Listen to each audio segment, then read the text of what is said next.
Y conoció en la feria un alemán de 80 años que había tenido, no sé, pues su hijo no está ni ahí con su negocio y ya le habían dicho que no. Y bueno, cuento corto, en el periodo en media hora o no sé, una hora, se dieron la mano. Y Pablo le compró la empresa, una operación en Miami.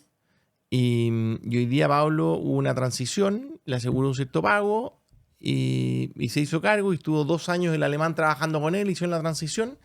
Y hoy día Pablo está emprendedor en Miami, creo que ya recuperó la plata que invirtió, tiene un socio nuevo y es exactamente, cuando me contaste lo que estáis haciendo, es exactamente la misma historia. Bienvenido al Garage de Gonzalo.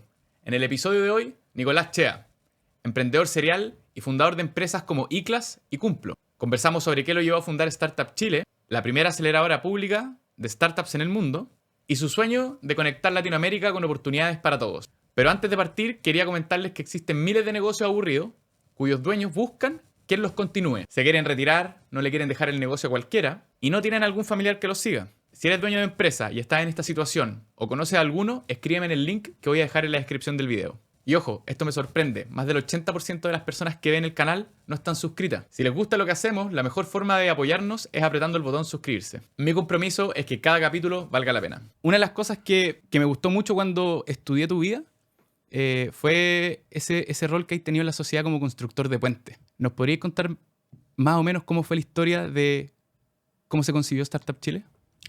Que entretenía que me consideraría un constructor de puente, me lo tomo con harto honor. A pesar de que entré a la escuela de ingeniería y duré 1 año nomás y después me cambié a comercial. Pero bueno, divertido me presenté como constructor de puente.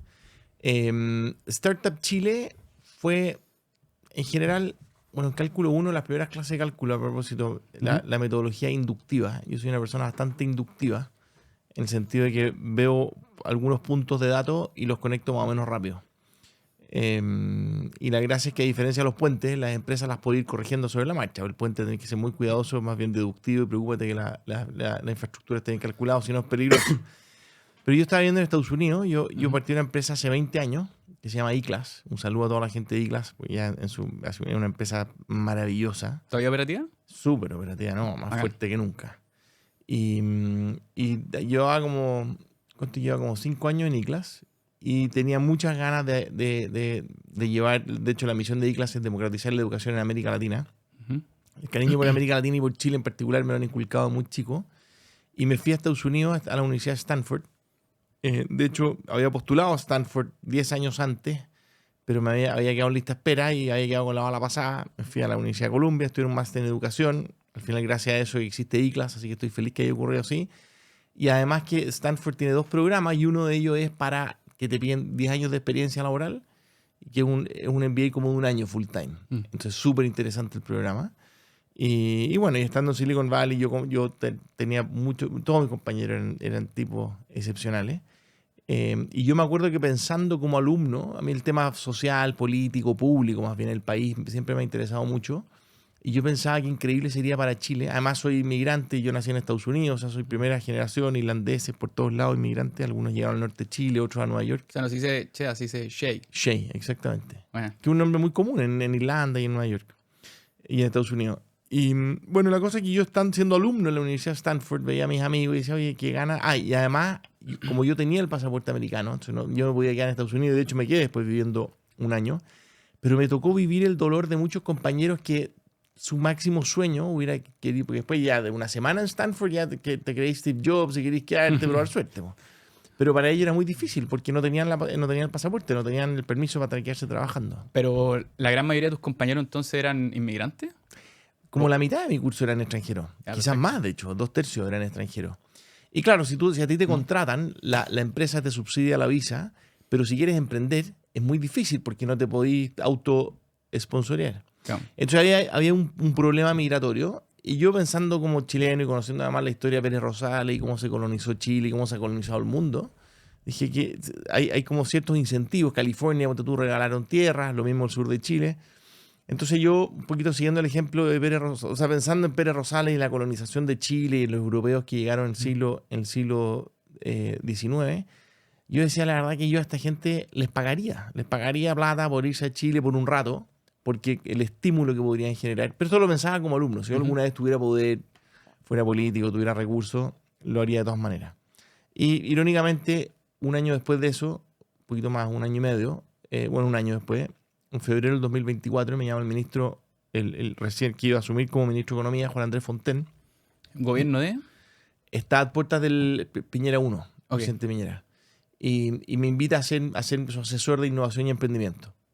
Y era muy interesante porque bueno, había 20 años después de la concertación, venía otro gobierno, hay mucha inercia y sobre todo la inercia en el aparato público, entonces ir a poder repensar, rediseñar, rearticular, me parecía un desafío muy interesante. ¿Y no era políticamente incorrecto pensar en que tenemos que pagarle a inmigrantes para que vengan a competir contra nuestro talento? A pesar de que es una maravillosa idea. Po. Totalmente, pero al final si tú miráis los flujos migratorios, el emprendimiento se correlaciona mucho con la inmigración, porque los inmigrantes, más que ser más inteligentes, no son menos respetuosos u obedientes de los códigos culturales.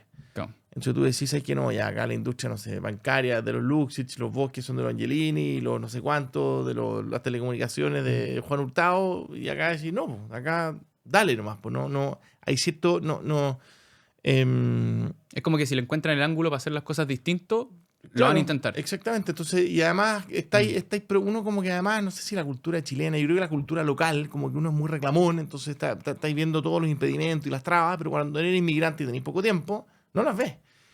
Y cuando además nadie te contrata porque tienes un aspecto distinto, no hablas el idioma, entonces Y tampoco es muy tenéis tanto común, tiempo social para... claro, es muy común que los inmigrantes sean emprendedores. De hecho, en Silicon Valley, uno de cada 2 fundadores de compañías son inmigrantes, nacidos fuera de Estados Unidos. Un porcentaje importante son indios, en fin. Y entonces con esa misma, es algo que es muy obvio, la verdad. Entonces si me dicen, bueno, ¿cómo seguirías? Entonces, bueno, yo hablando con el ministro, le dije, mire, ministro, estoy en Estados Unidos, es muy difícil irme a Chile, pero voy a trabajar en un plan. Y en ese plan, pensando, la primera idea que se me viene es cómo atraemos a extranjeros a Chile. Me junté con un par de amigos, profesores en la Universidad de Stanford, y todos lo encontraron obvio, pero me decían eso es muy difícil porque pagarle plata con recursos locales de un país pobre o en desarrollo a emprendedores de países ricos que no votan, es difícil que los políticos lo aprueben. Entonces esa era como la principal razón por qué políticas como estas no funcionan. La cosa es que 3 días después de la llamada al ministro ocurrió el terremoto. Con mi señora nos miramos y dijimos, es que nos volvemos a Chile. Teníamos los niños del colegio, en fin, le dije, ministro, aguánteme hasta junio. Mientras tanto voy a estar yendo y viniendo a Chile. Y me junté con él el 12 de marzo, un día después de que había asumido el gobierno. Yo todavía no le había dicho que sí. Quería ver bien porque habían distintas alternativas. Una alternativa era irme a Corfo, otra era... Bueno, y la cosa es que al final privilegié ser asesor del ministro de Economía porque tenía más flexibilidad. Y ahí le dije, mire, ministro, le presenté un plan, pero acá lo que debiéramos hacer lo mismo que hizo Vicente Pérez Rosales el siglo XIX y debiéramos para atraer emprendedores, démosle una carnada, por decirlo. O sea, ¿cómo los atraemos? Y dije, bueno, antes les regalaban tierra, paguémosle nosotros lo que necesiten. Yo había hecho un cálculo súper simple, cuánto más o menos necesitáis, cómo llegamos a los $40,000. Se han hecho tesis doctorales de los $40,000. Yo al final hicimos una lista de, como lavandería, así como dicen los gringos, cuánto le costaría a un extranjero ir acá por 6 meses y lo multiplicamos por 2 por si quería traerse a alguien para trabajar, en fin. Y ahí llegamos a los $40,000 y lo que fue mágico, que eran $40,000 que era un regalo, era una beca en el fondo. No había contraprestación, no era ni equity ni deuda. Entonces que tú estés ahí, no sé, pues, pensando una idea en cualquier país del mundo y de repente te invitan a este acelerador, a este proyecto que es conceptualmente alucinante, que nadie había hecho un experimento equivalente en la historia, cosa que yo me sorprendí después, porque yo decía, esto me parece bastante obvio, pero la verdad que nadie lo había hecho hasta ese minuto. Y un ministro que la vio, brillante, además vino el terremoto, estaban todos preocupados del terremoto. Estaba el fondo del cobre, el fondo con el royalty del cobre, que eso lo partió el ministro Izaguirre, no sé, pues 10 años antes que llegáramos nosotros. Entonces, además, es una historia linda que conecta varias políticas públicas de distintos sectores políticos. Yo la verdad que soy bastante poco, tengo mis ideas más o menos claras, pero así no le obedezco ninguna ideología en particular o partidos políticos, entonces me encanta reconocerlo. Pero espérate, ¿y por qué una cosa que parecía muy improbable desde el punto de vista de las políticas públicas que se aprobara para que tuvierais los fondos y en el fondo, valga la redundancia, los inmigrantes pudiesen tener estos $40,000, se dio? ¿Qué crees tú que...? Uno, porque el ministro Fontaine es brillante. entiende que la gente, un economista entiende que el ser humano obedece a incentivos. Y entonces al final, y entiende que el talento en una economía moderna, el talento es la clave. Así como antes en una economía agrícola la clave era la tierra y la herramienta y el abono y la semilla, en la economía del conocimiento el talento es el insumo principal. No. Así como decía en el retail, ubicación. Sí. En la industria de la tecnología es talento. Punto. Ni siquiera capital, si el capital llega, cuando el capital sigue al talento. En términos generales. Entonces la vio y nos dejó. Y yo le dije, miren, y dijo, oye, pero ¿quién se va a querer venir? Selección adversa, va a llegar la gente equivocada. Yo le dije, bueno, pero hagamos un filtro competitivo y pongamos requisitos altos. Y si alguien cumple esos requisitos, entonces paguémosle. Y si no, no. Entonces dijiste, vamos a partir desde arriba para ver qué pasa y de repente podemos liberar un poco. Y fuimos súper ambiciosos. Dijimos, ¿sabes qué más? Los queremos traer de Silicon. Vamos a marketear en Silicon Valley. Armamos un consejo con varios profesores míos y amigos en Stanford. Gente de primerísimo nivel que estaba más súper dispuesta a ayudar a Chile. Fue hubo mucha conmoción por el terremoto en Chile. Y así partimos. Y era un experimento, mirándolo después en retrospectiva y entendiendo las lógicas políticas, el timing de Startup Chile fue impresionante. Porque en el fondo justo después del terremoto teníamos recursos suficientes, yo tenía poder suficiente. 2010, sí. Okay. Tenía poder de negociación, porque al final el ministro también tampoco me podía aportillar mi mejor idea.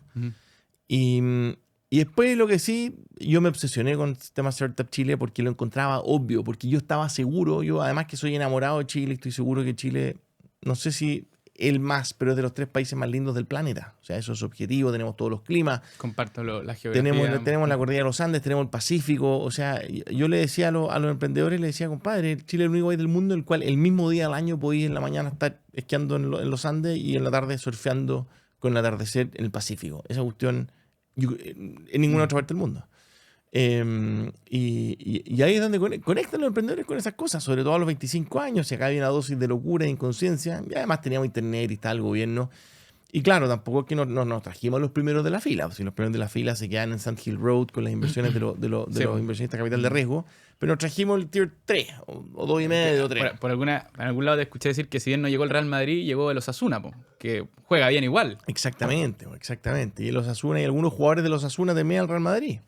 Entonces al final, si tú crees en que la frontera al final son una invención, una convención moderna, y que hoy día además con internet da lo mismo donde esté el talento. De hecho, bueno, pues quizás hablemos algo de Cumplo, pero 1/3 de la gente de Cumplo vive fuera de Chile y da lo mismo en diferente uso horario. Entonces tiene todo el sentido del mundo. Tanto sentido tuvo que la gente llegó. Por cada emprendedor que traíamos nosotros, yo creo que deben haber llegado unos 5 más que venían igual. O sea, porque se generó como una fiesta. Que ni siquiera querían ir al programa, sino que era, oye, quiero ir a ver qué está pasando en esta cuestión. Exactamente. Y Chile además, y empezamos nosotros a repetir que empezamos a posicionar. La verdad que alguna gente me decía, oye, pero Startup Chile es puro marketing. Y yo le decía, sí, exactamente. Y es buen marketing, porque tenemos un gran producto que se llama Chile. Pero y los $40,000 como una promoción para que la gente llegue a tener que ofrecerle algo para que la gente cambie sus decisiones de consumo de vida en este momento. Pero a ver, espérate, para que marquemos un poco el formato Startup Chile. Inicialmente era, oye, si tú eres extranjero, te facilito una visa, $40,000 por 6 meses y ven, go get it. Ojo que no era para extranjeros, era para gente. Esto era una política de atracción de talento. Okay. El how son los emprendedores, pero el why es traer talento, y traer talento que esté afuera, obvio, si ya el talento que está acá ya está acá. ¿Sí? De hecho, los chilenos, en la primera generación, vino Enrique Fernández, ponte tú que era chileno, que vivía en Alemania, creo que sus papás eran exiliados, y él encontró en Startup Chile una manera maravillosa de volver al país de sus antepasados. Entonces no era un tema solamente. Entonces la gente decía, ustedes no están discriminando, los chilenos decían, no, si acá esto es además de todas las líneas que existe la Corfo, pero esta es una política de atracción de talento desde el extranjero. Y el objetivo era ese. Y nosotros estábamos seguros que si el talento era bueno y diverso y lo concentrábamos, iba a ocurrir la magia. Y la magia ocurrió. Era un tema de estadística. Y cuando empezaron a postular me acuerdo que 3.000 emprendedores para 100 cupos. Entonces cuando tenéis 3.000 postulantes, cuando tenéis uno de 30, naturalmente que la calidad es buena. Entonces fue una aproximación bastante como darwiniana. Y era etapa temprana, entonces al final, ¿cómo discrimináis que un buen proyecto, una etapa inicial, de manera absoluta es muy difícil? Pero cuando tú tenías 30 candidatos, es más fácil discriminar cuál es el mejor de los 30. Tenía una muestra que pues, y cuando la muestra es aleatoria y los sesgos hay poco, entonces esta cuestión va a funcionar. Y funcionó. Y bueno, la verdad que, no sé, que son miles los emprendedores que han venido, las historias son impresionantes, además que eran 6 meses, tenía que estar físicamente acá, la plata la gastaban acá, traían amigos, posteaban en Facebook, entonces empezamos a armar, de hecho la campaña, la gente no lo cuantifica mucho, pero... O sea que al final, para que la gente entienda, eran fondos que se otorgaban a talento inmigrante, pero que todo lo generado por ese talento igual queda en Chile. Sí, pues, exactamente. Entonces no era como un gasto, sino que esta era una inversión. Y además que Chile, a los 6 meses, Chile empezó a aparecer, Santiago empezó a aparecer en los rankings como la mejor ciudad para emprender e innovar en América Latina. ¿Cuánto vale eso? O sea, por $2.50. O sea, en términos relativos, la campaña en el año 2015, 5 años, cuantificaron cuánto hubiera sido el equipo, cuánto hubiera costado una campaña de esta naturaleza. Y creo que eran $1.000 millones. Como si hubiese sido solo marketing. Como si hubiese sido solo marketing, todas las apariciones en la televisión extranjera, en la prensa, o sea, en el Economist, con caricatura. Olvídate, tuvimos una sobreexposición impresionante. ¿Por qué? Porque la prensa extranjera usó a Startup Chile como un ejemplo contra la política migratoria del mundo en desarrollo. Y eso fue lo que nosotros entendimos bien temprano. Entonces, Startup Chile fue un ejemplo perfecto que pudieron usar, que usó la prensa internacional para persuadir a sus políticos locales para que relajaran las políticas migratorias. Bueno, y la verdad que la historia es increíble y lo lindo además que Startup Chile todavía persiste. Al final, yo creo que probablemente es la única de las, no creo que haya más de 2, además de Startup Chile, políticas que lleven 14 años, han sobrevivido, no sé, por 4 gobiernos de ideología muy diferentes. Eso te iba a preguntar, ¿cómo una iniciativa así sobrevive los distintos giros políticos? Porque el emprendimiento no tiene ideología. El emprendimiento, al final, la innovación, todos quieren. Entonces, desde el presidente Boric hasta el presidente Piñera, hasta la presidenta Bachelet, todos quieren ayudar a los emprendedores. De hecho, yo me da risa porque, claro, al final la gente a mí me asocia. Yo estudié economía en la Católica, entonces soy más, no sé, pues tengo una idea más libertaria en términos económicos. Y a esta altura, bueno, sociales también. Pero ya mis amigos de izquierda, que le digo, ¿y usted? Yo no entiendo cómo no se apropian del emprendimiento y la innovación. No hay nada más disruptivo que el emprendimiento. Entonces ustedes están demasiado preocupados de aumentar los impuestos de las empresas grandes, deberían estar preocupados de eliminar los impuestos de las empresas chicas. O más que los impuestos, de que la regulación sea fácil, sea amigable. Y otro punto que la Elisa Cabezón lo dijo acá hace un par de capítulos, no solamente se trata de reducir impuestos, sino que gastemos menos. Obvio. Porque tenemos una máquina estatal súper compleja. El despilfarro público es una cosa brutal. O sea, entonces tú me decís que una política como Startup Chile aguanta cualquier tipo de gobierno porque todos en teoría son pro emprendimiento. No, además que, y la otra suerte que tuvimos con Startup Chile es que fue la primera idea. Y cuando tú tienes un gobierno de 4 años sin reelección, lo que no ocurre el primer año muy difícilmente va a ocurrir. Una vez que ya terminé el gobierno, ya pasaste 4 presupuestos, después de 3 presupuestos ya es muy difícil derribarlo. Y además que fue un proyecto exitoso que generaba mucha publicidad. O sea, a mí me acuerdo del ministro Felipe Bulnes, cuando era ministro, me decía, por favor explícame Startup Chile, cuando estaba recién asumido como embajador en Estados Unidos. La única pregunta que yo recibo siempre de Startup Chile. Era lo único que la gente quería entender, porque... por lo que te decía antes, porque era no sé, de las políticas migratorias más disruptivas del mundo, no sé, tampoco, pero algo tan simple, o sea, lo disruptivo que fue, por todo el impacto que generó. Déjame cambiarme de tema un segundo, porque me está cuajando el puente mental. ICLAS como puente, ¿qué estaba resolviendo? ¿Educación superior, intermedia o primaria? ICLAS está, bueno, en ese minuto del 2004. O sea, lo que pasa es que yo estaba en ir a Estados Unidos como ir al futuro. Y yo estaba en Colombia justo cuando MIT estaba liberando todo el contenido. Ok. Estaban haciendo el e-learning. Entonces dijiste, esto es obvio que va a ocurrir. Y a mí me encantaba la educación, me encantaba el emprendimiento. La educación pública era muy rígida. De hecho, cuando volví de Colombia, volví a la dirección, fui como director de innovación en la Dirección de Educación Municipal de la Municipalidad de Santiago. Estuve trabajando, hice clases en el Instituto Nacional Y la verdad que me di cuenta lo trancada que está la educación pública. Yo dije, desgraciadamente, con esta rigidez yo no puedo convivir, es imposible armar una empresa. Entonces, como que el e-learning era bastante obvio que había que aplicarlo a la educación ejecutiva, y ahí también merece todo el mérito para todo el Patricio del Sol y la clase ejecutiva de la Universidad Católica. En ese momento, toda la clase ejecutiva que habían juntado al Mercurio con la Universidad Católica, y a mí se me ocurrió juntar a el diario La Tercera, que recién se lo había comprado Álvaro Sayé, con la Escuela de Negocio, que estaba recién llegando, hace pocos años se había convertido ya en la Universidad Adolfo Ibáñez y estaba llegando a Chile, o sea, a Santiago. Lo que sí, la mejora que le hice por sobre la clase ejecutiva, que ICLAS es una empresa independiente. Y esta es una empresa muy ágil. Y yo dije, acá tienes una empresa independiente que haga alianzas con instituciones educacionales. La primera fue la Universidad Adolfo Ibáñez. Partimos con la alianza con el medio, con La Tercera en ese minuto, cuando los diarios eran, esto hace 20 años, o sea, el peso específico en la economía era muy importante. Pero era como llevar la sala de clases a una plataforma de e-learning. ¿Ese era como conceptualmente lo que quería decir? El objetivo era llegar a gente que no podía acceder a educación de calidad por razones de costo, tiempo, distancia. Okay.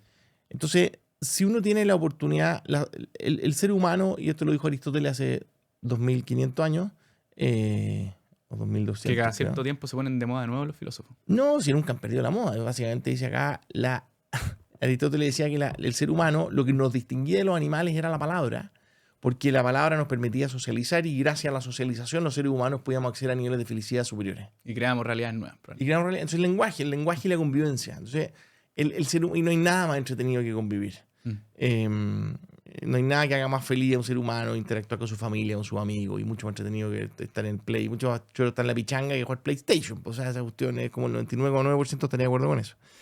Entonces, toda la gente que pueda ir a la universidad e interactuar con seres humanos en tercera dimensión y en 4 dimensiones, al mismo tiempo además, lo va a preferir. Yeah. Pero el 99% no tiene ese privilegio. Entonces la educación online tiene un impacto democratizador fulminante, porque uno no obedece restricciones de terceros. Al final uno tiene mucho más flexibilidad de cómo enseñar, cuándo, en qué periodo del tiempo. La verdad que si tú lo pensáis, ir de lunes a viernes, 4 horas, 6 horas, a un campus físico, una sala de clase de cemento, todos mirando para adelante, un pizarrón, que pocos hablan, es lo más absurdo que hay. Además, pagar $1 millón de pesos, pues, ¿no? La mensualidad, que eso es lo que cuesta. Bueno, si tenéis gratuidad, ahí te sale un poco más barato. Entonces, el 99% de la gente no tiene ese privilegio. O sea, la educación online está dirigida a eso. La bajada en Chile era educación ejecutiva con una marca de prestigio como era la Adolfo Ibáñez. ICLAS en estos 20 años ha capacitado como a 5 millones de alumnos.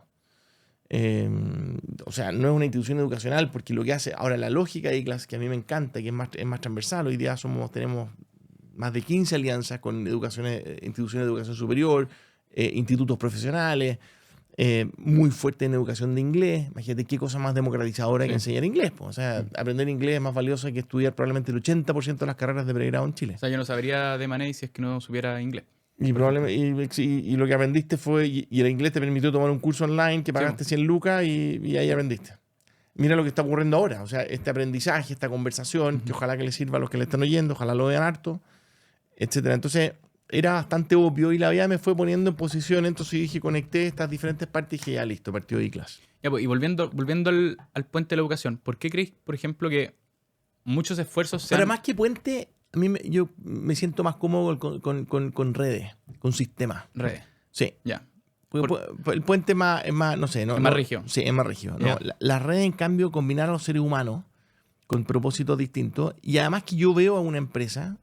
O sea, al final los emprendedores resolvemos problemas. La gente que como que se enojan ideológicamente con las empresas y con los emprendedores, lo único que hacemos nosotros es resolver problemas. Si lo resolvemos bien, vamos a ganar plata. Y si se lo resolvemos a mucha gente, vamos a ganar más plata. Y si el mercado es competitivo y tenemos utilidad, quiere decir que lo estamos haciendo súper bien. Sí. Y todos deberían estar contentos. El fisco el primero de todo. De eso se trata el vil capitalismo, como lo han tildado algunos, pero no es vil porque estáis realmente aportando valor. Es lo que es, pues es lo que es. Y lo que es vil es qué es lo que hacís con la plata, qué es lo que hacís con los recursos. La vileza es es defecto del ser humano. Pero el capitalismo básicamente es ahorro que permite una configuración de recursos y mediante monedas de intercambio, bueno, en fin. Entonces, y yo estando en el gobierno, claro, también me pasaba que de repente, no sé, me acuerdo que hay un par de colegas que eran del sindicato, eran militantes del Partido Comunista. Y yo le decía, ¿por qué a usted no le gusta la empresa? Además, el Estado es raro porque el Estado es el único socio como que quiere que a la empresa le vaya mal. O sea, piensa que el Estado se paga primero, se paga el 27% Sí. a todo evento. O sea, tiene unos privilegios que ningún inversionista tiene. Y resulta que hay gente que llega al gobierno y se obsesiona en ponerle trabas y permisos y tonteras y contratar más gente y unas burocracias Y después absurdas. gente que no puede despedir dado que terminó el proyecto y que queda apalancado mucho más tiempo y eso hace que Además, la máquina estatal sea mucho más pesada. Además, entonces yo decía, oye, pero esta cuestión no entiendo, porque a ti el que más te conviene que la empresa le vaya bien, Sí, que pues, gane recaudáis utilidad, más. que pague impuestos, recaudáis más. Y bueno, en fin, pero la ideología es muy fuerte. A lo que iba era que, tomando el mundo de ICLAS y tomando la política de Startup Chile, ¿por qué creéis que no ha pasado algo a nivel de educación primaria? Como una cosa que haya resistido gobierno. Como que los recursos hayan ido a que la educación primaria Sí, en lo que Chile... pasa es que la educación primaria sí requiere además, tiene un componente pedagógico, pero también la educación primaria tiene un componente físico. O sea, tiene que haber un lugar físico, porque la educación primaria, claro, está la parte de aprendizaje, pero también está la parte de cuidar a los niños, a los padres y a las madres, particularmente, para que puedan trabajar. Entonces, son casi que tienen un componente guardería de seres humanos, que quizás es casi más importante o sea, lo que uno como papá lo que más quiere es que su hijo vuelva sano y salvo a la casa, que ojalá que no haya sido víctima de bullying, que esté contento, que sea feliz, y después veis si aprendió y ojalá que saque buenas notas. Pero la educación primaria tiene esa componente física y la verdad que gran parte del presupuesto se destina a eso. Entonces, meterle además presupuesto adicional para el tema online va a ocurrir, pero se va a demorar un poquito más. En cambio, en el mundo ejecutivo, cuando tú no estás, es muy cara la coordinación y meter a todas las personas en el mismo lugar porque están todas las personas en diferentes empresas. Entonces, la única manera de coordinarlo es a través de Internet. Y si tenéis que ir físicamente, bueno, pero anda una de cada 10 clases, pues no vayáis las 10, pues, para que ni 9 ni 8, una. Y ahora es tanto lo que ha avanzado la tecnología en el mundo online que no se justifica casi no ir ninguna.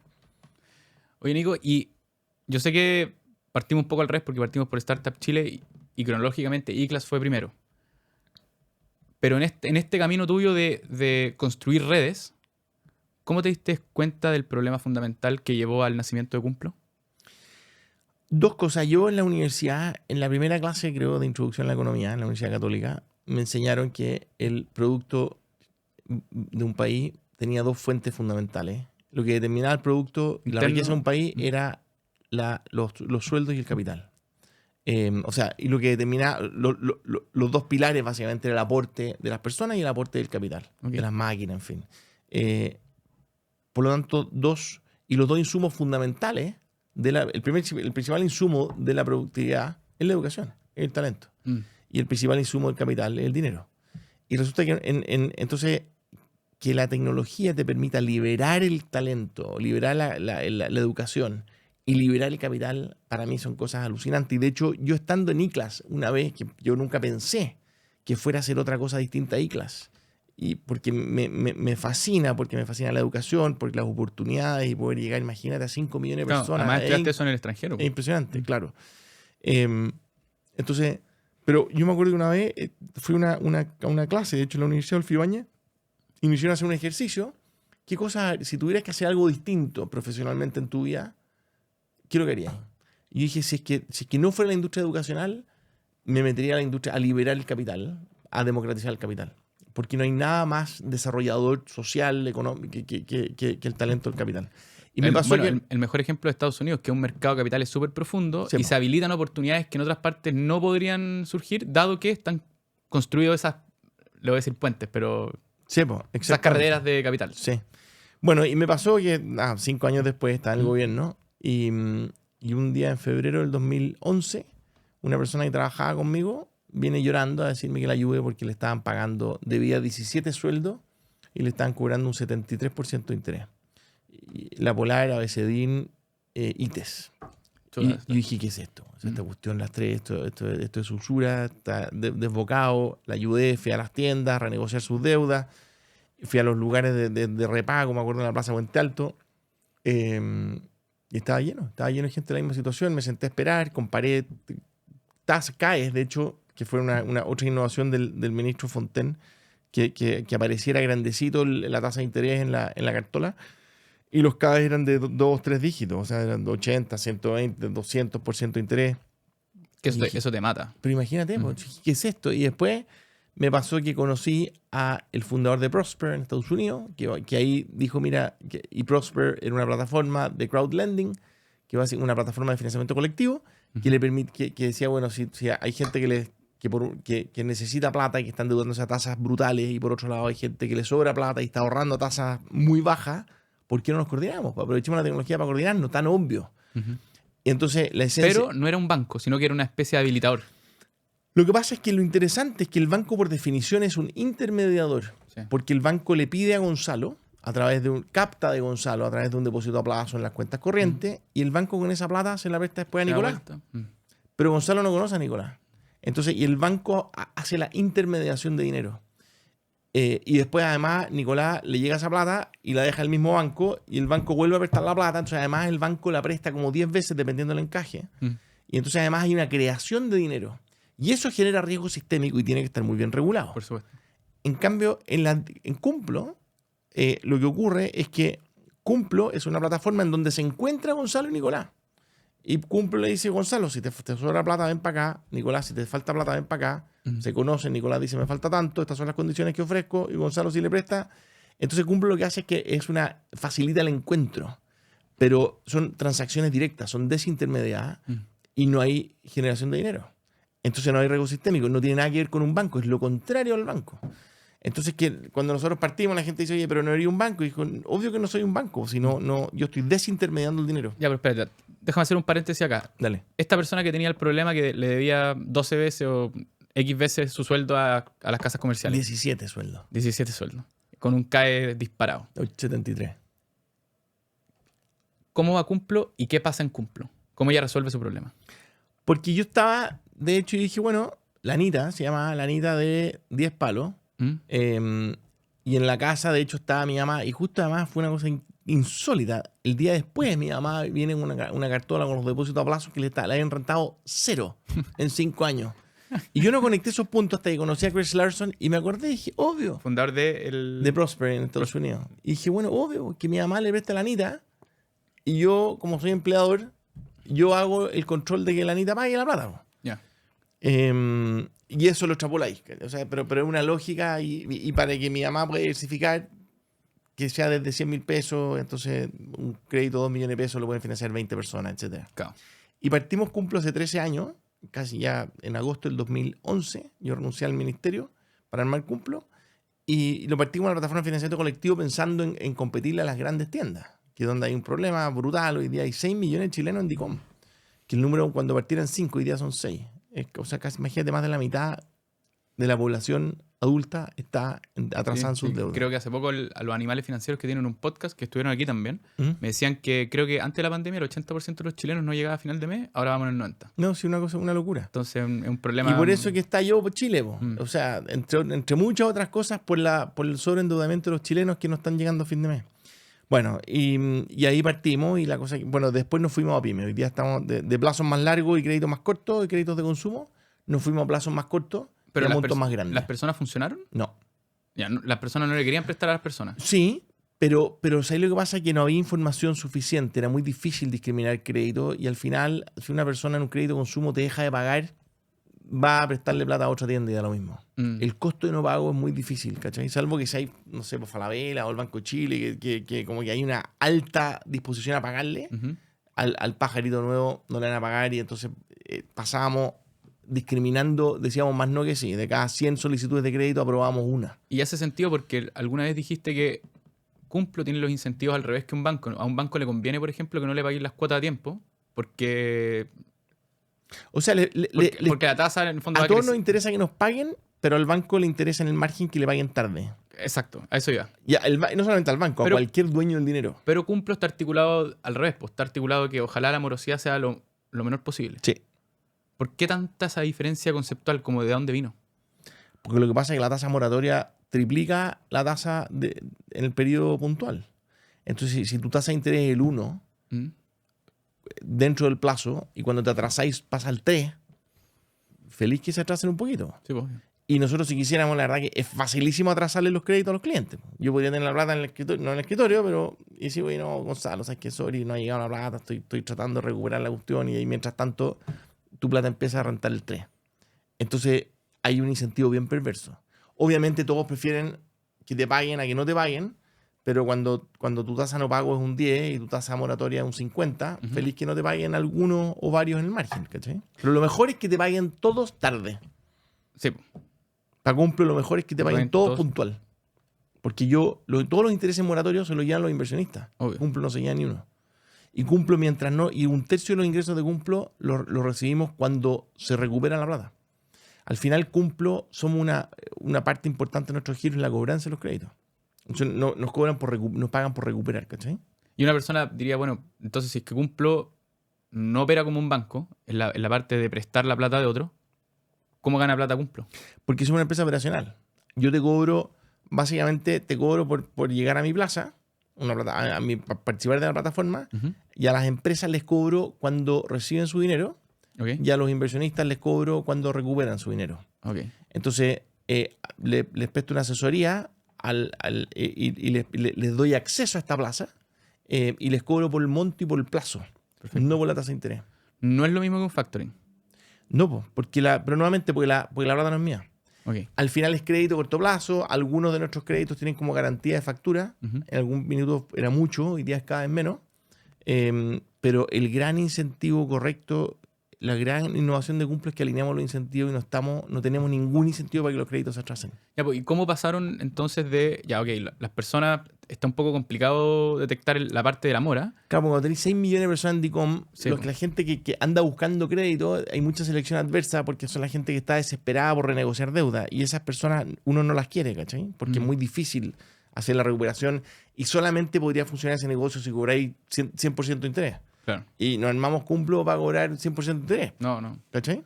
Y ahí dijeron, le vamos a dar un giro y vamos a ir a las pymes. Sí, y fue un pivote genial porque yo te diría de proveer acceso al capital.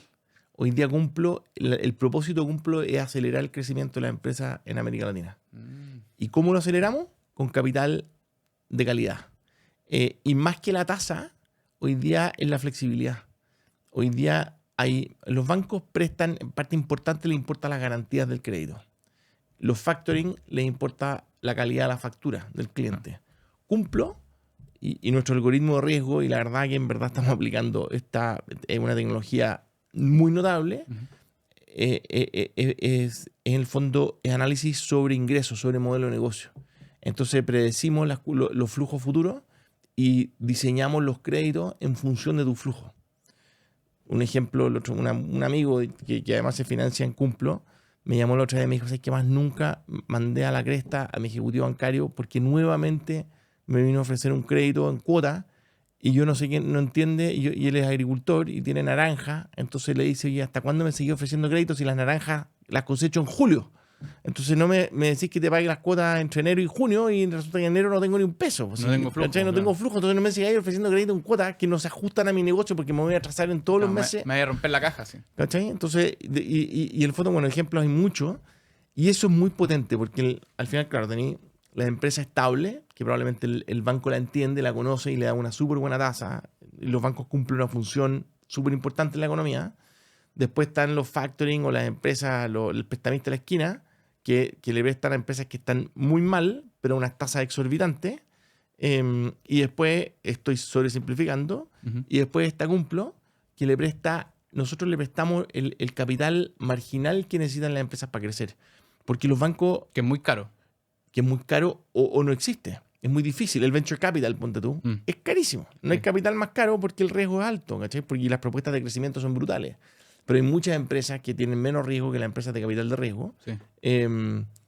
No sé, ponte tú, hace un mes atrás había un cliente que tenía una proveedor de la minería, había firmado un contrato con Anglo American, otro con BHP, y Codelco le estaba pidiendo el mismo servicio y tenía el contrato, pero necesitaba plata para poder servir ese contrato, una boleta de garantía y en el fondo financiar los 2 meses para hacer el primer pago. Los bancos ya le tenían prestado, había copado sus líneas de crédito, entonces nosotros le prestamos, le dejó como garantía el contrato con BHP y le dimos 200 millones de pesos para que pudiera firmar el contrato con Anglo American. Entonces, a ver, para ir articulando... Como Codelco, no me acuerdo las empresas, pero eran esas tres. El orden que Cumplo como que se ubica como en la sociedad. El banco es la principal fuente de financiamiento de una empresa y debe ser la primera porque tiene un costo de financiamiento más bajo, ¿cierto? Sí. Y tu misión como... Pero el banco para prestarte tenés que tener historia, tenés que tener garantías. Correcto. Claro. ¿Cachai? Avales y un sinfín de cosas. Sí. Justo después del banco, hoy día está Cumplo. Sí. Para algún tipo de empresa, para las que están creciendo. Yo no financio créditos para subsistir, yo financio capital para crecer. Ok, entonces, por ejemplo. Entonces, cuando la empresa que crece, ¿sí? Es difícil entender su flujo sin garantías, tenéis más riesgo, pero lo más caro para una empresa es no crecer, cuando tenéis la oportunidad de crecer. Y hay miles de empresas cuya única restricción de crecimiento es el capital. Porque no tienen redes, no tienen contacto, no tienen garantías, están recién partiendo. Y lo más caro es no crecer. Sí. Porque al final, y sobre todo cuando eres chico, el retorno al crecimiento podéis duplicarte, triplicarte de un año a otro. De hecho, en promedio las empresas en Cumplo crecen como un 50% al año. 50% al año, una economía que crece el 1 o el 2. ¿Y cuánto tiene que facturar anual más o menos una pyme para decir, oye, ¿sabéis que Cumplo eventualmente es mi opción? La verdad que no hay ningún límite, pero el promedio debe andar cerca de los 2.000 millones de pesos. Como 150 millones de pesos mensuales.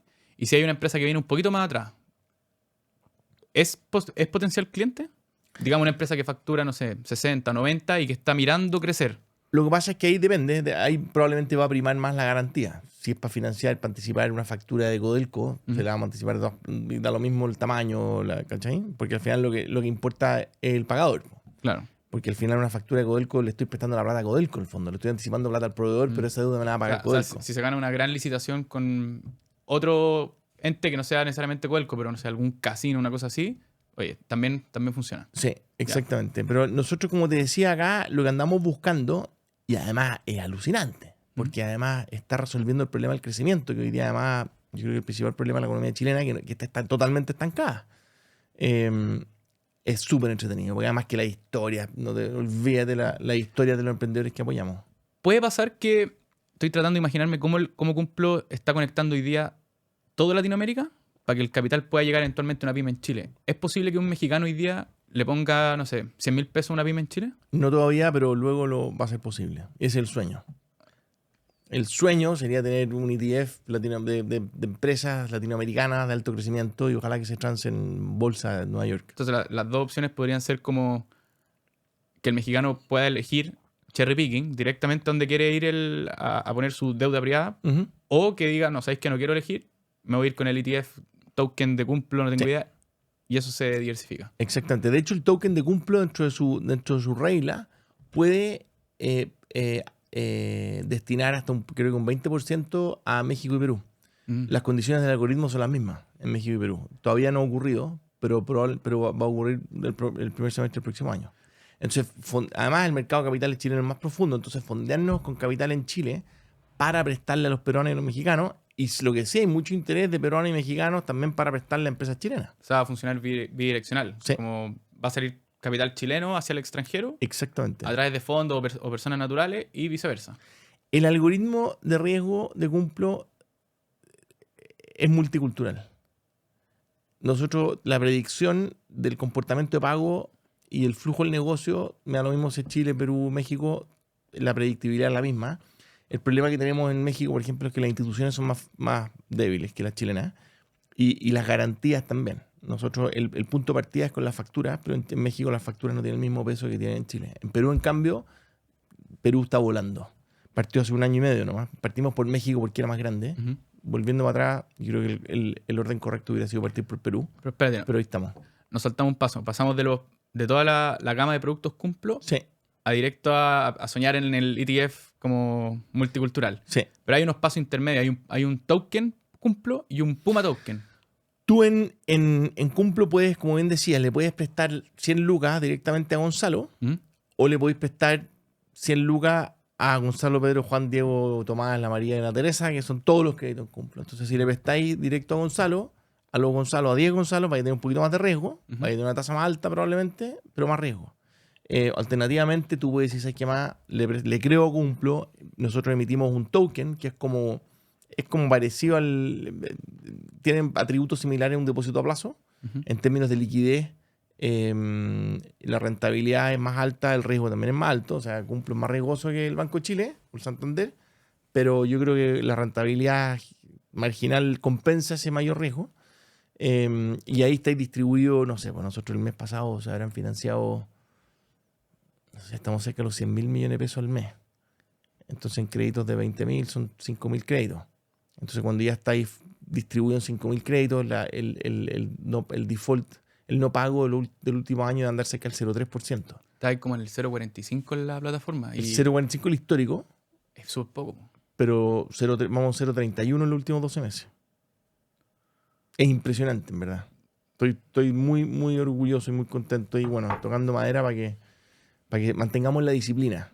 Porque no es suerte, en verdad. Es harta dedicación y mucha disciplina. O sea, la única manera que esto funcione es con la disciplina correcta. Es con el equipo trabajando años en esto. Y si fuera tu plata, yo creo que la disciplina, el ser humano, no sé, Gollum, el Señor de los Anillos, cuando hay plata por medio, la gente se entusiasma muy rápidamente. Cuando la plata es de otro, yo creo que es una fortaleza importante que tiene Cumplo en su modelo. Que en el margen eres más cauto. Todos los problemas que han tenido empresas como las nuestras, más que el no pago de los clientes, es por romper las restricciones que te había autoimpuesto. La gente te entusiasma cuando tenés control del dinero y empezás a tomar decisiones. En algún minuto te vas a equivocar. Y eso tenéis que alejárselo de lo humano lo antes posible. Más que alejarlo de los humanos, tenéis que tener los incentivos correctos. El dinero está cerca de los humanos. O sea, al final las platas, hay mucha plata que circula por Cumplo, pero los incentivos están bien alineados. ¿Cachai? Mira, está bueno este caso. Hace poco estuviste en un podcast de los Somos Rentables. Sí. ¿Puede ser? Con Jaime Youti, Matías. Ya. Y dijeron una cuestión súper entretenida, que era como, oye, se lo dijiste tú al Jaime, como deberían tener como métrica al podcast sacar un negocio por capítulo. Tratemos de armar un caso de negocio aquí, futuro. ¿Qué pasa? Hoy día tenemos un desafío generacional, no solamente en Chile, sino en el mundo. Que tenemos una generación de baby boomers que le han puesto demográficamente así a ese segmento, que probablemente se va a retirar y tienen empresas, digamos, empresas tradicionales. Puede ser una panadería, una lavandería, una fábrica, de lo que sea. Y también tenemos una generación de emprendedores que no necesariamente va a partir un negocio de cero, sino que se puede montar encima de una compañía que ya existe por algún periodo de tiempo X en el mercado y que es rentable. ¿Cómo financiamos la operación? ¿Qué puede pasar en Cumplo con eso? Lo encuentro súper interesante. Al final, hacer apalancamiento con la operación que existe, démosle una vuelta, encuentro choro. Y estaba pensando, un súper buen invitado, gran amigo y de hecho inversionista ángel de Cumplo, Pablo Castillo. Pablo Castillo fue gerente de finanzas de Cencosud. Le tocó la apertura y comprar mucho M&A a lo largo de la región, en un astro. Después tuvo un emprendimiento que no le fue bien, pero tuvo mucho aprendizaje, que se llama El Super, que era como un corner shop, pero con una bodega propia, un modelo distinto. Bueno, no funcionó. Bueno, Pablo Castillo, después de su experiencia por Jumbo, estaba en una feria, creo que era en Hamburgo, porque él tenía una empresa distribuidora de pan, ponte tú, de alimentos, y conoció en la feria un alemán de 80 años que había tenido, no sé, pues su hijo no está ni ahí con su negocio y ya le habían dicho que no. Y bueno, cuento corto, en media hora, o no sé, una hora, se dieron la mano. Y Pablo le compró la empresa, una operación en Miami, y hoy día Pablo hubo una transición, le aseguró un cierto pago, y se hizo cargo y estuvo 2 años el alemán trabajando con él, hizo la transición. Y hoy día Pablo está emprendedor en Miami, creo que ya recuperó la plata que invirtió, tiene un socio nuevo, y es exactamente, cuando me contaste lo que estáis haciendo, es exactamente la misma historia. Pensando en Cumplo, la verdad que lo encuentro súper interesante. ¿Sabes qué? Mira, hagamos una breve pausa ahí. Sí. ¿Cómo lo veo yo? Tú tienes 3 posibles líneas de negocio. La primera es la del Search Fund, que es un modelo que se creó en Stanford. Sí, lo conozco perfecto. Probablemente estáis un poco familiarizado con eso. Irv Grousbeck. Claro. Y... Oye, soy malo para los nombres, pero hay el fundador de Futalofu Partners. ¿Ya? no me acuerdo exactamente el nombre, es como el papá de los helados de este tema de los search funds. David Dodson, The Manager's Handbook, el libro, para los que están tomando nota. Futaleufu Partners. Se llama Futaleufu Partners. ¿Y un gringo? Sí, pues. David Dodson es profesor de search funds en Stanford. Cacha. Sí, y tú te metías a su página y No, porque como... lo encuentro increíble lo de Futaleufu. Obviamente se vino bajo el río. Obvio. Po. Y te metías a la página y decís como, ya, ¿qué tiene este gallo? Y dice, Search Fund Made Old School. Como se dedican a financiar emprendedores como... ¿Te acordás alguna vez que nos encontramos en la Casa Co? Para un evento que hicieron como unos gallos que habían estudiado en Stanford y había una persona de Estados Unidos, Chris Michote, que había hecho un search fund y compró una empresa de... era como un software de activos policiales. Algún problema resolvió, no me acuerdo bien. FileOnQ se llama. Bueno, entonces, ¿cuál es el desafío acá? Que tú tenías una etapa de search y esa etapa de search... No se conozco perfecto los search funds. Ya, y eso podría tener una cabida en Cumplo. Segunda... Es que el search yo creo que no lo financiaríamos, pero si una vez que encontraste la empresa, la verdad que... Pasamos al paso 2, que es el acquisition. En el fondo lo que tenés que hacer es que la deuda, el deudor, en vez de que sea el dueño de la empresa, es Gonzalo, claro. Y la garantía es la empresa, y Gonzalo se endeuda para pasarle la plata al dueño de la empresa, pero me hace todo el sentido del mundo. Y la tercera patita, que es donde ya tenéis construida Cumplo, es, bueno, hay que hacerla crecer ahora. Sí. Y eso ya eso está construido. Sí, po. ¿Cachai? Y te lo decía porque en Estados Unidos hay una organización que se llama SBA, la Small Business Administration, que provee créditos garantizados que le permite a emprendedores comprar compañías para que las compañías no desaparezcan. ¿Cachai? De hecho, conozco al que fue director en el gobierno... Ahora, pues, el gobierno de Biden, Mark Madrid. Es un mexicano, el director del SBA. ¿Es el director del SBA? Sí. Buenísimo. Entonces, ¿cómo tú crees que... Esto es brainstorming aquí en vivo y en directo. O sea, absolutamente, obvio. Si la empresa tiene el potencial de crecer, o sea, a ver, Cumplo también revisa los balances y los activos y las garantías, y entre más garantías hayan, más la probabilidad de que te presten y más baja la tasa. O sea, ese análisis es igual al que hace cualquier análisis de riesgo, pero sí le damos mucho más foco a las proyecciones de crecimiento. Entonces, si los parámetros cuadran, probablemente lo que sería interesante, y por eso pensé en el caso de Pablo Castillo, que siga el fundador. Si tú decís, el fundador va a seguir involucrado los próximos 2 años, van a estar trabajando juntos, porque el fundador también, claro, una transición inteligente con los incentivos bien alineados, y que la empresa va a tomar un crédito, pero la plata, pero lo importante es que el deudor, el responsable del crédito es Gonzalo, y parte de ese crédito va para pagarle a Juan, que es el fundador de la compañía. Claro. Entonces, como loco, Juan pone sus acciones en garantía para que la plata se le preste, para que el deudor sea Gonzalo, pero para que Juan reciba la plata. Claro. ¿Cachai? Y tiene que estar bien alineado para que la empresa tenga la capacidad de servir para que Gonzalo pueda servir la deuda con los flujos de la empresa. Probablemente también Cumplo le va a preguntar a Gonzalo fuentes alternativas de pago y quizás, no sé, o sea, nuevamente, pero ahí el deudor pasa a ser tú.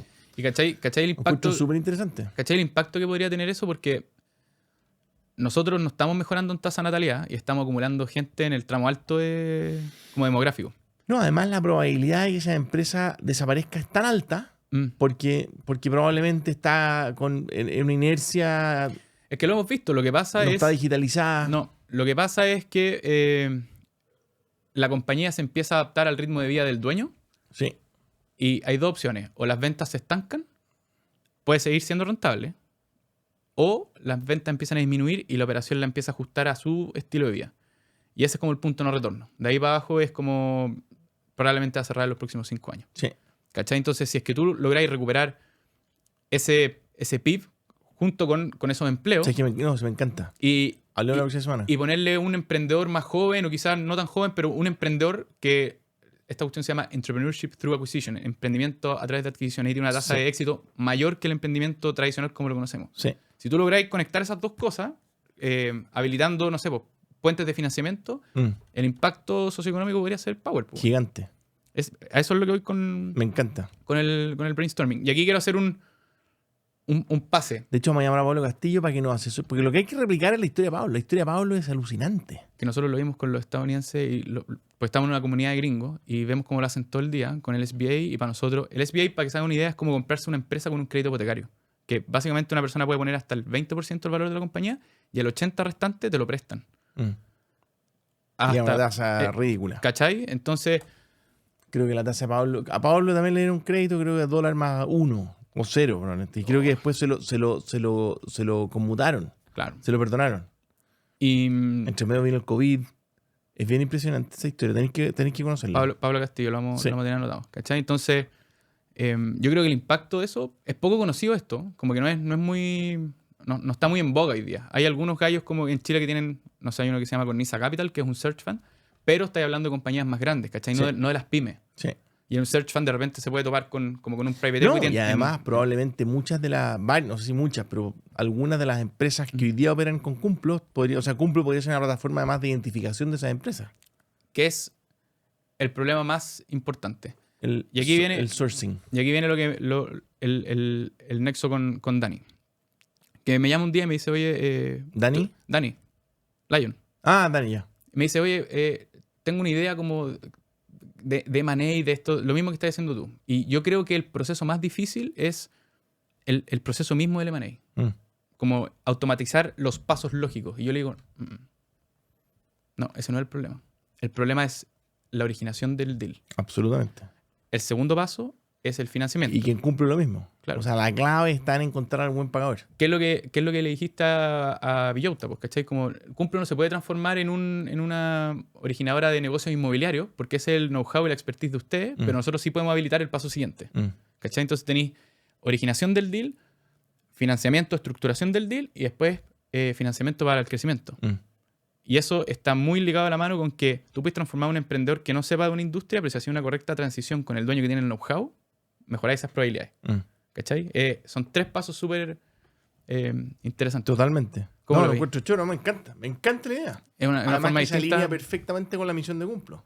Que subsistan esas compañías, que distribuir la economía. Y si eso pasa a nivel latinoamericano, es gigantesco. Hay una barrera, sí, que es el conocimiento, es cómo se ejecuta un M&A. Eso se puede resolver con educación. No, además que yo, de las historias que uno oye, los M&A... No sé, uno oye muchas historias de M&A fallidos. Y pero generalmente... ¿sabes que la principal causa de fallo del M&A es que se va el fundador anterior? No, es un problema cultural, de fit cultural. Claro. Pero a todo nivel de compañía, desde fusiones a solo adquisiciones. Porque el incentivo que el que se va no es tan grande, no es suficientemente grande, entonces se desentiende el problema y quedan los... Queda mal amarrado el cuento. Claro, queda mal amarrado. Sí. Y ahí quería hacer el puente. ¿Cuándo creaste la creaste tú, la SECH? Sí. ¿Cómo surgió eso? Y la CELA, que es... Creo que van un poco de la mano, ¿no? La CELA la armó Raúl Rivera. Fui de Raúl Rivera. Y después Juan Pablo Suet le metió harto tiempo a la CELA. Hay que darle también crédito. La SECH partió en el septiembre del 2010. Hicimos un viaje a California. Yo poco antes, hablando con Tomás Flores, que era el subsecretario de Economía, yo caché los gremios. En alguna conversación digo, ¿qué esta cuestión de los gremios? Que los gremios... Porque el subsecretario de Economía lidera, está a cargo de todas las organizaciones gremiales. Como la contraparte del gobierno. Y nada, me explicó lo que era un gremio. Y que además porque en el fondo, porque para al Estado es muy importante tener interlocutores. Los emprendedores. Por supuesto. ¿Qué es lo que pasa con las políticas? ¿Por qué no hay políticas pro emprendimiento? Porque no había gremios de emprendedores. Porque no hay una capa que los conecte. Nadie los representa. Entonces el ministro, yo le traía, me acuerdo de Fernando Fishman, estaba con las lagunas. Y una parte de la historia de Crescent Laguna es que Impuesto Interno le quería cobrar por metro cúbico, contribuciones por metro cúbico, lo cual le hubiera hecho quebrar. Entonces... ¿En serio? No, olvídate. ¿Es un detalle? Sí, pues. Entonces al final él logró que la reconocieran como laguna y que le cobraran contribuciones por metro lineal y no cúbico, porque si no lo mataban. Sí, pues.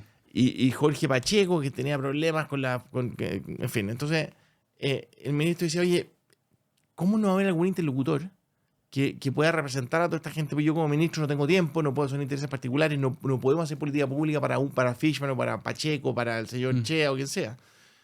Y entonces era como... Y ahí yo la agarré y dije, obvio, tenemos que articular a los emprendedores. Y en el viaje a Silicon Valley que hicimos con el presidente Piñera y el ministro Fontaine en septiembre del 2010, fuimos en vez de invitar a los típicos empresarios grandes, armamos la selección del emprendimiento. Y de hecho, ayer almorcé con Matías Rivera, que trabaja conmigo, gran emprendedor, hoy día fundador de Fanatis, FZ Sports.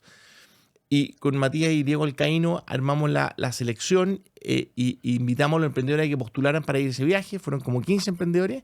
Y en Silicon Valley yo les dije, oye, tenemos que armar armen ustedes esta cuestión. Yo no puedo porque yo estoy en el gobierno. Entonces, ármenla ustedes y nosotros los apoyamos y armemos el gremio y qué sé yo. Y de hecho, a la vuelta del viaje nos juntamos en San Alfonso del Mar. Fernando Fishman estaba obsesionado con que esto fuera él. De hecho, el nombre viene de él. Fishman él es el fundador de Crystal Loans. Sí. Yeah. Estábamos buscando como nombres gringos, cool.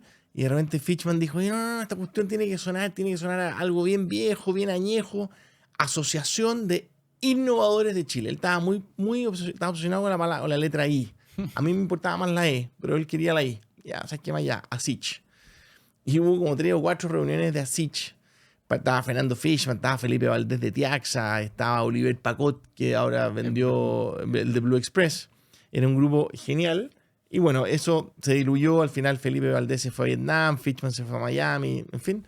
Y estaba Franco Valdés, que en ese minuto estaba en Patagonia Sur.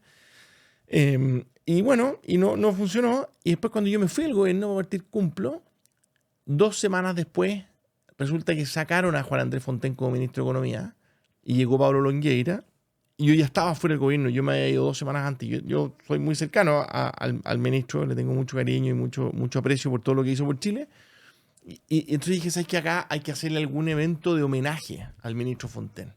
Como yo era un simple emprendedor, dije, yo no puedo invitar, a pesar de que tenía las direcciones y yo quería invitar a todos los ministros, los subsecretarios, pero si lo hacíamos desde el Estado era complicado porque estaba Longueira y Fontaine y Piñera y todos los enredos políticos.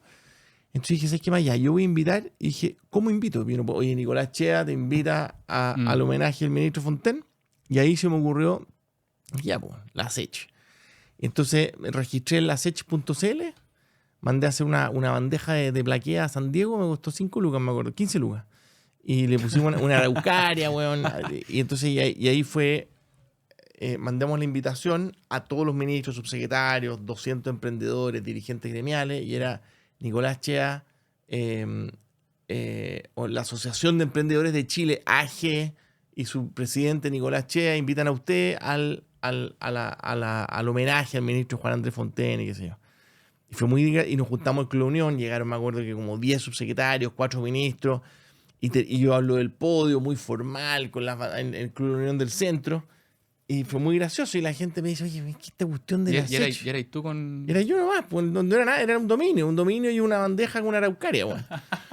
Y entonces le regalamos a cuestión y la gente me decía, oye, ¿qué es lo que es la SECH? Y me decían, nada, es una cuestión que inventé para convocar a todos estos ministros. Para conversar con... Claro, y nada, pues y la partí. Y después, bueno, y la verdad que la idea a mí me parecía obvia. Y además, y dije, ya, ahora que ya no estoy en el gobierno, la voy a empujar. Y como, no sé, 2 semanas después, un mes después, me encontré con Jorge Nasser, gran amigo, fundador de Alto, en una fiesta. Y le dije, oye, pelado, ¿sabes qué? Deberíamos juntarnos, armemos un gremio y para representar a los emprendedores. Y le conté el cuento de la despedida de Fontaine y qué sé yo. Nasser prendió con agua y Jorge está en Endeavor. Y entonces hicimos una reunión a la cual Nasser, de hecho, no llegó. Llegó Sergio López, que era emprendedor de Endeavor. Después invitó a Juan Pablo Suet. Que Endeavor también, entre paréntesis, para la gente que no sabe, es otra organización, claro, que también tiene emprendedores y es como una red de mentoría. Pero y Endeavor está enfocado en como la punta de la pirámide, así emprendedores de altísimo potencial. La visión de ASECH era que fuera un ejército de emprendedores. Okay. Y que tenían que ser los emprendedores porque si no estos gremios llega el gerente y lo único que le importan son la protección de la industria y sus intereses. Entonces, y una pena, porque hoy día realmente los gremios más importantes que ganan sería que estuvieran los dueños, que no los gerentes, con todo el mérito que merecen los gerentes. Que los gerentes estén gerenteando las empresas, pero los roles gremiales que lo hagan los empresarios. Claro, bueno, ha cambiado eso. Entonces la SECH, por estatuto, tiene que ser el fundador de las compañías. Y ahí armamos un grupo, y fuimos 41, y ahí armamos la lista de los emprendedores más conocidos, y fuimos 41 fundadores. Y eso fue en octubre, y ahí lo lanzamos en octubre del 2011. Y ahí está, de hecho, está el ministro Longueira. O sea, está corriendo en paralelo, Chile. volviendo atrás de la conversación, está en paralelo como Startup Chile a SECH. No, es que yo me dediqué al gobierno. Ah. Esto fue, yo me fui al gobierno para partir Cumplo en junio el 30 de junio del 2011. Ya, perfecto. Me tomé julio, dije, me voy a tomar un mes de vacaciones y partí cumplo el 1 de agosto del 2011. Claro, que no me cuadra porque como... Y el 15 de julio, o sea, 2 semanas después, de repente sale en la prensa que sacaron al ministro Fontaine, cambio de gabinete, llegó Longueira. Ya. Y ahí dije, oye, hay que hacer alguna cuestión y ponte tú que, no sé, esa comida, ese almuerzo ha sido la primera o segunda semana de agosto. O sea, la SECH partió casi en simultáneo con Cumplo. ¿Cuánta gente creéis en la SECH y en la CELA no? Porque quizás es más regional, con más a nivel Latinoamérica, ¿no? Claro, y yo muy al principio, Raúl Rivera y otros fundadores de la SECH. Sí. ¿Cuánta gente tú creéis de la SECH quizás pueda tener este problema de que estábamos conversando antes de tener algún tema de sucesión con su empresa? ¿Son empresarios en general muy jóvenes? No sé cómo está sí, yo creo que la SECH convoca a emprendedores que están partiendo. No son empresarios muy consolidados. ¿Sabes por qué te lo pregunto? Porque en general, igual son 50.000 socios. Pero... Hace muy poquito, creo que el 20 de diciembre, salió un informe de la CMF y la CAF que decía que como el 50% de las pymes están controladas por gente mayor de 60 años. Seguramente. Y es un estudio que no se había hecho antes, pues, ¿cachai? Entonces nosotros vimos ese informe y dijimos, el problema es más grande de lo que pensábamos. Sí. ¿Qué opináis que se puede hacer al respecto ahí? ¿Cómo podemos, no sé si comunicacionalmente es la palabra, pero cómo se pueden vincular esos dos mundos? ¿Cómo se pueden juntar? El mundo de los emprendedores que puedan emprender por adquisiciones y el mundo de estos pymes. No, es que yo creo que es súper interesante. Ahora, las empresas muy chicas, de repente los costos de coordinación son muy altos. Hay que alinear los incentivos y además que estén de acuerdo con la valorización. Nosotros, de hecho, el 2018 armamos otra organización que se llama el G100. Yeah. Y desde el G100 estamos construyendo el Campeonato Nacional de Emprendimiento. Hacemos convocatorias de emprendimiento a nivel comunal, regional y nacional. Y hallamos como 102 campeonatos de emprendimiento. Y ahí en algún minuto dijimos, postulan emprendedores bacanes y de repente muchos de los G100 dijimos, oye, ¿por qué no hagamos un fondo para invertir en los proyectos? Y fue muy difícil porque había como cierta desconfianza, eran proyectos muy chicos. No sé, yo partiría un poquito más arriba. Me gusta el nicho, por eso quizás pienso más en empresas tipo Cumplo, buscar empresas fundadores con ya, de hecho nos tocan montones. Sería súper selectivo al principio, o sea, ojalá que empresas que estén facturando más de $1 millón, ¿cachai? Ya, buena visión ahí. Quiero pasar a la parte reflexiones. Que valgan además, porque que en verdad sea significativo. Ojalá que el emprendedor se pueda ir para la casa. Ojalá que el emprendedor se pueda ir a la casa con $1 millón. Yo creo que aguanta menos. Aguanta menos porque hemos visto menos. Pero efectivamente es verdad lo que decís tú. Quizá el costo de coordinación puede ser un poquito alto. Sí. ¿Cachai? No sé, $1 millón además ahora que está Luca. Sí, ahora todo uno a uno. Sí, $1.000 millones es como una cifra ya, es que como que ya me jubilé con 1.000 palos. Bacán. Pero también tenéis que pensar que lo más probable es que si la empresa es rentable hace mucho tiempo, ese dueño ya capitalizó el negocio en su vida. ¿Sabes que no? ¿Tú dices que no? Como me dijo un amigo la otra vez, los empresarios andamos siempre pillados. Porque, no sé, hay gente que le gusta, que tiene mucha plata. Es que no, estáis todo el rato pensando si cada vez que a mí tampoco que tengo tanta, pero cuando se me acumula plata en la cuenta corriente, al tiro digo ya, ¿para dónde se va? Y parte una empresa o contrato a alguien. Porque tenemos esa sensación de tener el capital trabajando. Ese sesgo de hiperacción también, ¿o no? Porque además que la rentabilidad de partir una empresa, cuando la empresa más o menos le va bien, es muy grande. Entonces, tener la empresa rentando cero, erosionándose con la inflación, a los emprendedores nos desespera.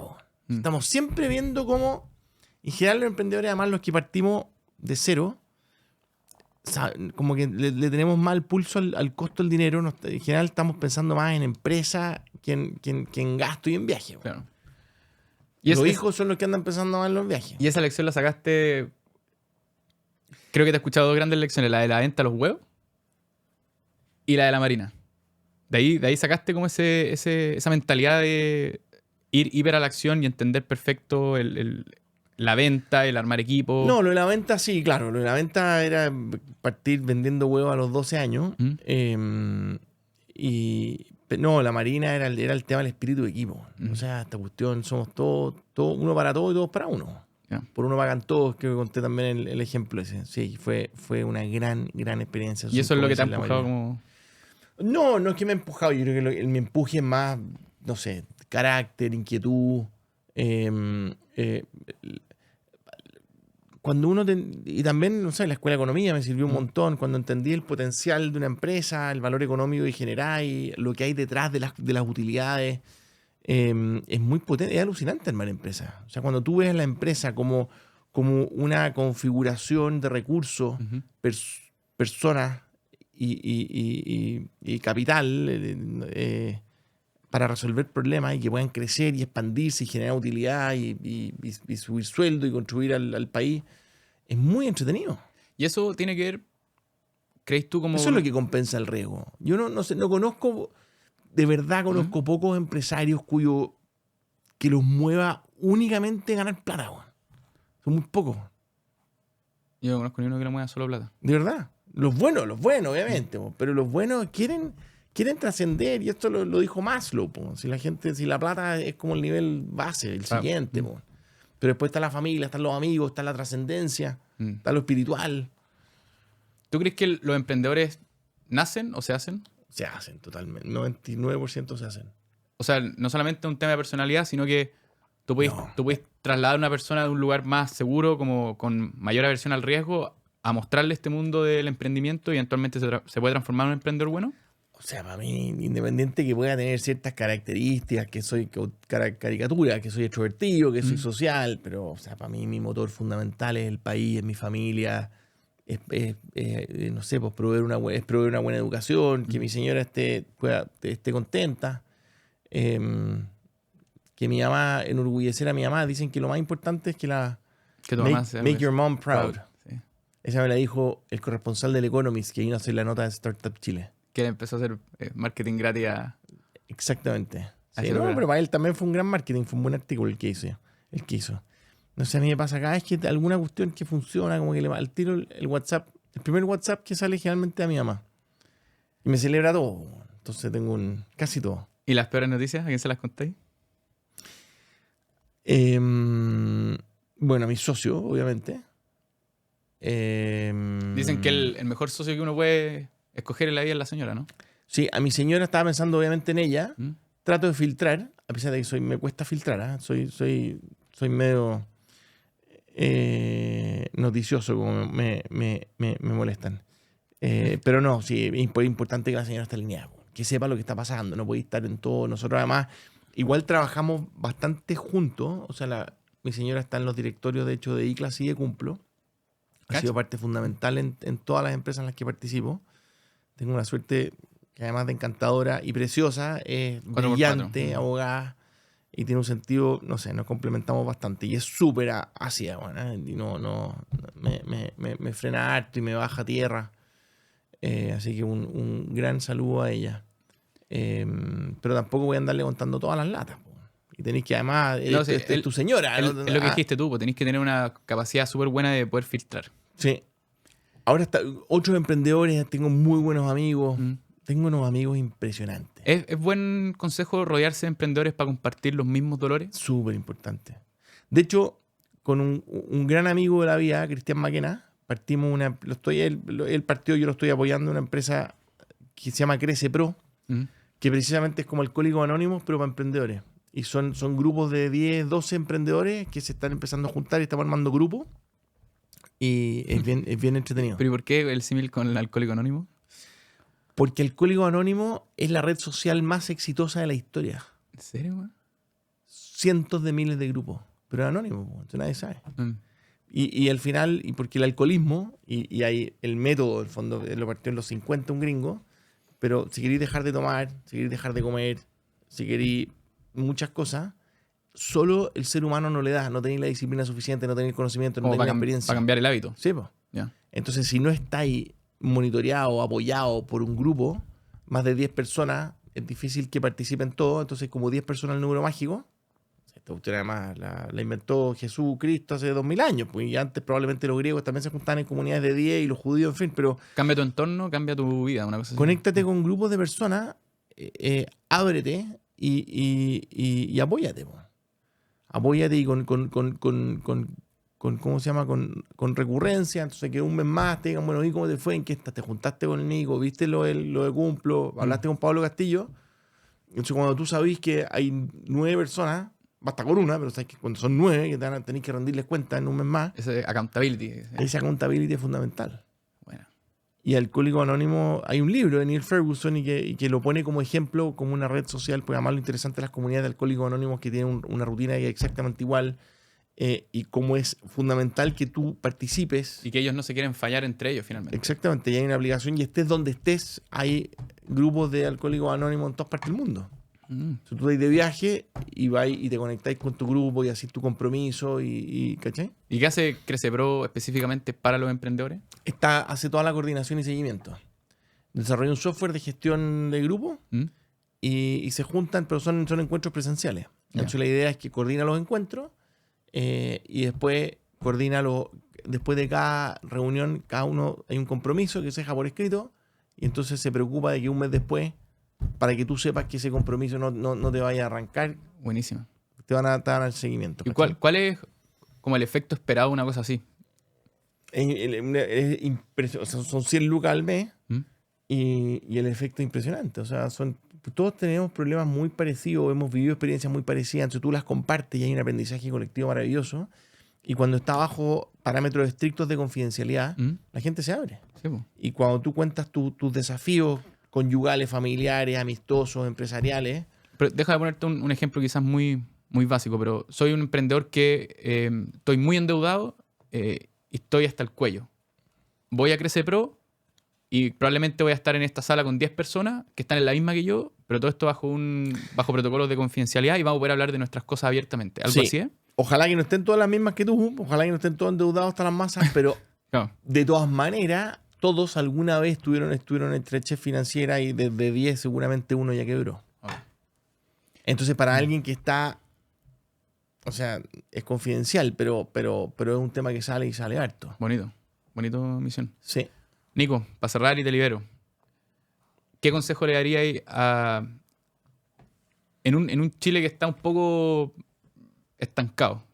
¿Qué consejo de optimismo le daríais a la gente en general? Sean emprendedores, que estén trabajando en alguna empresa.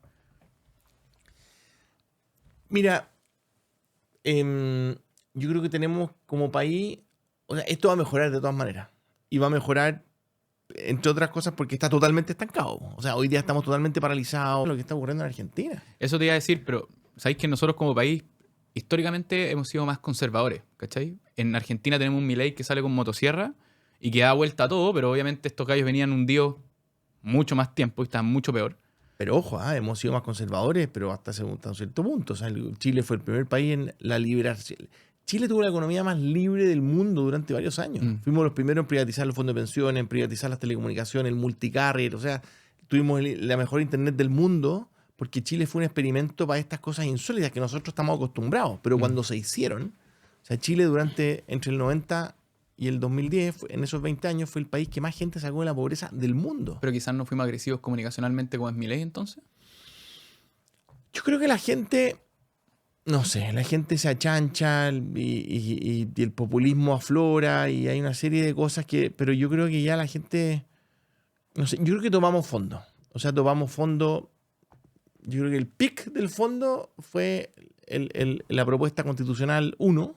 Eso ya es como ya el nivel del absurdo en su máximo esplendor. Y considerando que estuvimos tan cerca de un suicidio social. Claro. O sea, suicidio país, básicamente. Suicidio país, creo que estamos mucho mejor que eso. Segundo, yo creo que hay ciertas cosas que ya estamos convergiendo. O sea, nuevamente la importancia del crecimiento económico. Creo que tener el ejemplo de Argentina respirándonos en la oreja y ver cómo va a empezar a crecer Argentina, porque Argentina va a crecer. Prepárense. O sea, sí, si yo no estoy muy líquido, pero si lo tuviera, apostaría en Argentina de todas maneras. Lo que amigos míos emprendedores, la gente está volviendo a Argentina, o sea, una cosa realmente impresionante. Y yo creo que y confío, y claro, acá también quizás tiene algo de optimismo probablemente desmesurado, pero esto va a mejorar. Porque el mercado es cíclico, como dicen por ahí. Y además porque Chile es un país increíble. Y porque vamos a ser un oasis energético de la humanidad. O sea, lo que tenemos en sol, en viento, en corriente, No. es equivalente al Golfo Pérsico. No, pero tenemos que, eso sí, manejar un poco mejor la permisología porque es la principal barrera de entrada hoy día, ¿no? Sí, pero yo creo que ya la gente, o sea, mírate, no sé, por el caso, los principales interesados en destrabar estos permisos son los mismos, no sé, pues el mismo ministro de Economía, están desesperados, po, porque está trancada la inversión y claro, todos estos avisos que hacen son puros panfletos. Po. Entonces, esto se tiene que destrancar en serio. Y yo tengo la expectativa de que prime la cordura y lo que sí añoro que llegue, más que un Milei, un Adorni. Esto se tiene que comunicar bien y uno tiene que comunicar, porque yo creo que no hay nadie, ni de izquierda ni de derecha, que le enorgullezca el despilfarro público. No. Entonces, si la gente supiera la duplicidad de gente, tú mencionabas la Alicia Cabezón, el estudio que hizo hace poco, que es una joya. Una O sea, joya. los funcionarios públicos tienen 34 días de ausentismo laboral, ganan en promedio, no sé, el doble de los sueldos privados equivalentes. Y el Estado acumula personas que no las puede despedir después. Y nadie sabe. Y nadie sabe por qué. Hoy día, la verdad, antes era un sacrificio ser empleado público.